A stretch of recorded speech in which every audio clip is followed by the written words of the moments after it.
Good morning student. Class 12 BST की आज next lecture में हम प्रबंध की प्रकृति को कंटिन्यू करते हैं।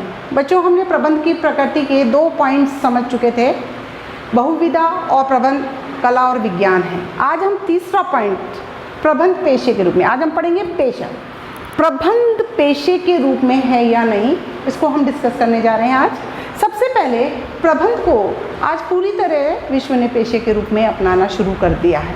तो सबसे पहले हमें प्रबंध पेशा है या नहीं, इसको जानने के लिए पेशे को जानना ज़रूर होगा। क्लास 11th में भी आपने पेशा शब्द पढ़ा है, उसके बारे में जानकारी हासिल की है। तो चलिए स्टार्ट करते हैं प्रबंध पेशे के रूप में। सबसे पहले उसकी परिभाषा समझते हैं। हार्जन जॉनसन, उनके अनुसार प्रबंध क्या है, पेशा क्या है?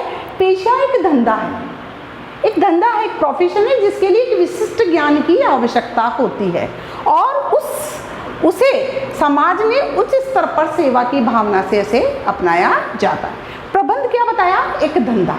कहते हैं किसी भी कार्य को करने के लिए उससे संबंधित ज्ञान का होना आवश्यक है और जो ज्ञान आपने हासिल किया है उसमें विशिष्टता जो आपने अनुभव से, अपने चातुर्य से हासिल की है, उस चातुर्य, कुशलता, दक्षता को आप दूसरे व्यक्ति को समर्पित करते हैं सेवा भावना से, यानी उनको सेवाएं प्रदान करते हैं जिसके बदले में आपको या तो कोई प्रतिफल के रूप में मुद्रा प्राप्त होती है या बिना मुद्रा के भी आप किसी को सेवा प्रदान करते हैं। तो इसे हार्जन जॉनसन ने क्या कहा है? पेशा कहा गया है। ठीक है।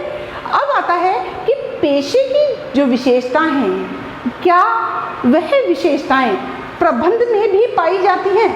अगर पाई जाएगी तो हम बोलेंगे प्रबंध पूर्णतः पेशा है। तो उसको समझने के लिए सबसे पहले पेशे की क्या क्या विशेषताएं होती है उसको जानना ज़रूरी है। हमारे बहुत बड़े विद्वान हैं मैकफर्लन, उन्होंने प्रबंध पेशे की जो विशेषताएं हैं उसमें उन्होंने 5 विशेषताएं बताई है। सबसे पहली विशेषता कि ज्ञान का होना अनिवार्य है, औपचारिक ज्ञान का होना आवश्यक। मैंने औपचारिक ज्ञान के साथ में बोला है विशिष्ट ज्ञान का होना आवश्यक है। कहते कोई भी काम करना है, उसकी सेवाएं किसी को देनी है तो उससे संबंधित ज्ञान होना चाहिए और मैं बोलती हूँ ज्ञान के साथ उसमें विशिष्टता होती है तो आप और भी ज़्यादा वैल्यूएबल सामने वाले व्यक्ति के लिए हो जाते हैं। दूसरा है नैतिक आचार संहिता। किसी भी कार्य को करने के उसके नियम होते हैं, सिद्धांत होते हैं, व्यवस्थाएं होती है। तो कहते हैं कि पेशा जो है, जो पेशे में लिप्त व्यक्ति होता है उसे भी उस पेशे से संबंधित नियमावली को मानना चाहिए, उसकी आचार संहिता को फॉलो करना चाहिए। तीसरी चीज़ मैंने बोला है कि सेवा भाव। उन्होंने भी बोला कि सेवा भाव, उच्च स्तर का सेवा भाव। हर व्यक्ति अपने ज्ञान, दक्षता को सेवा भाव से समर्पित करते हैं। उसका उद्देश्य प्रतिफल प्राप्त करना हो सकता है, किसी को प्रशंसा प्राप्त करना हो सकता है, मुद्रा प्राप्त, लेकिन वो सेवा के उच्च कोटि के भाव से दूसरे को समर्पित किया जाता है।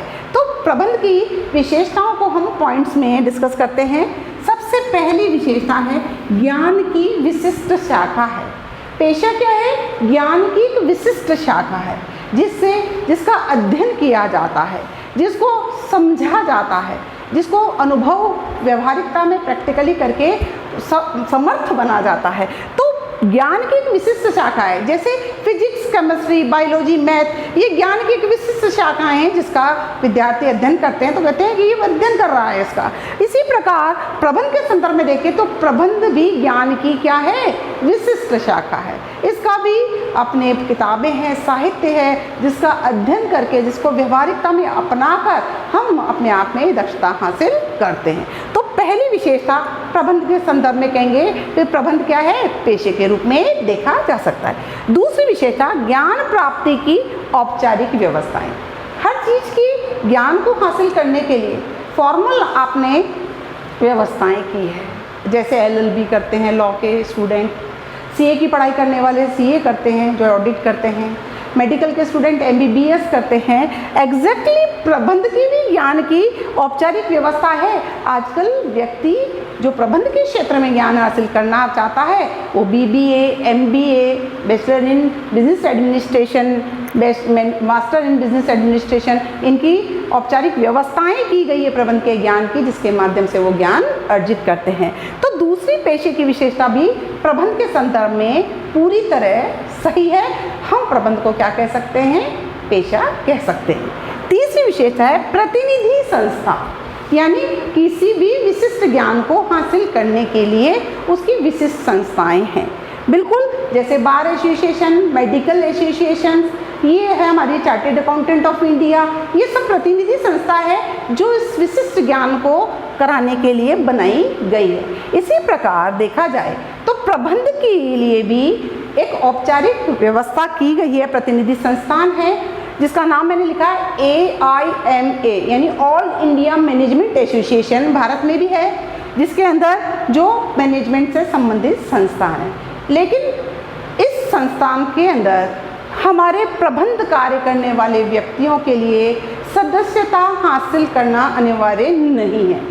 आप बिना MBA, बिना इस संस्था की सदस्यता लिए भी किसी भी संस्था में प्रबंधक के कार्य कर सकते हैं। यानी प्रबंधक बनने के लिए कोई रूल रेगुलेशन नहीं है कि आप MBA करेंगे तो ही प्रबंध का कार्य कर सकते हैं, प्रबंधक का कार्य कर सकते हैं। आप में अगर क्षमताएं हैं कार्य करने की तो आप किसी भी छोटे बड़े संस्थान में जाकर प्रबंध का कार्य कर सकते हैं। आज गृहिणी जो घर का मैनेजमेंट संभालती है, क्या उन्होंने कोई दक्षता, कोई कोर्स या कोई संस्था की सदस्यता ली है? नहीं, नेवर, कभी नहीं लेते, लेकिन वो कार्य करती हैं। इसी प्रकार इस दृष्टि से कि प्रबंध की संस्था के लिए तो संस्था है, उस दृष्टि से प्रबंध पेशा है, लेकिन उसकी सदस्यता लेना अनिवार्य नहीं है, इसलिए हम इसको पूर्णतः पेशा नहीं कह सकते हैं।